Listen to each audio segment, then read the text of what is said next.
Okay, so welcome to the second session of our tutoring session for our Mesopotamian unit test. Make sure you have your study guide available. If you're using a Google Doc, just have a piece of paper so you can write the questions down and then go back in and plug in your answers. So what did the Akkadians use to gain power over the Sumerians?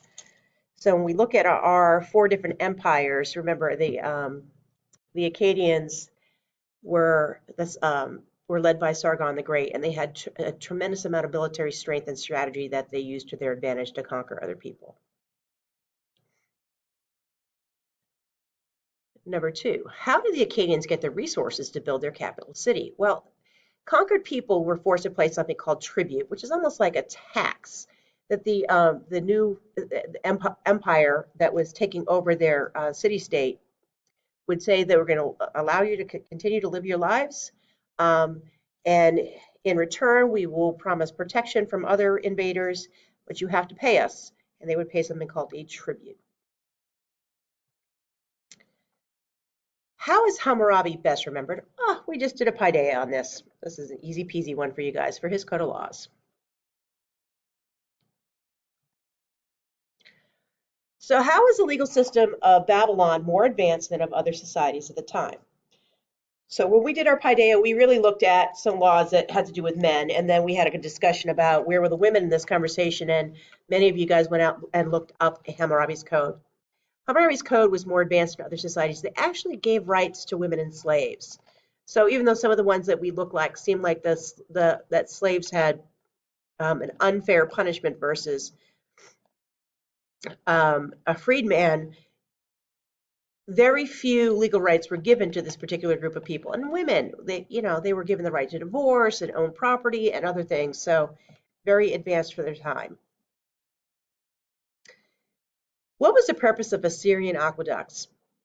So if you look at this picture, you can see the arches that I have right here with a circle around. That's an aqueduct. The aqueduct, if you guys know your stems, aqua means water and duct is some sort of passageway. It would draw the water from the river and bring it into the city. So just the opposite of an irrigation system. Instead of bringing it out to the farm to water the fields, it would actually bring it into the cities to give water source to the people living inside of the city.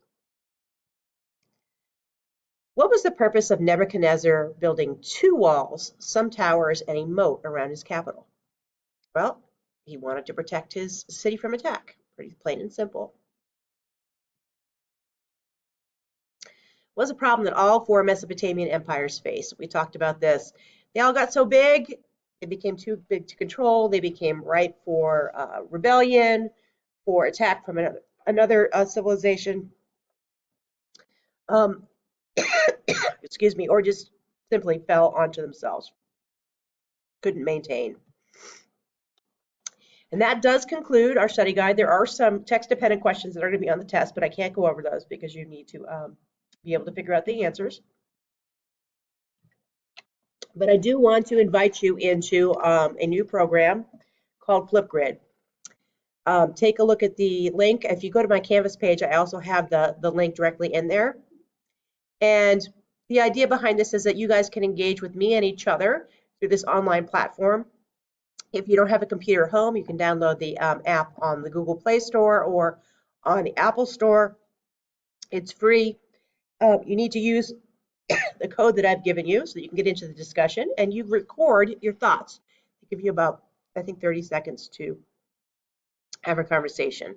So I'd like you to give this a try and see if we can have a good conversation about our study guide to get us going, especially the ones that we just reviewed, okay? Thank you guys so much. I'm sorry, just getting over this cold, and good luck on the test.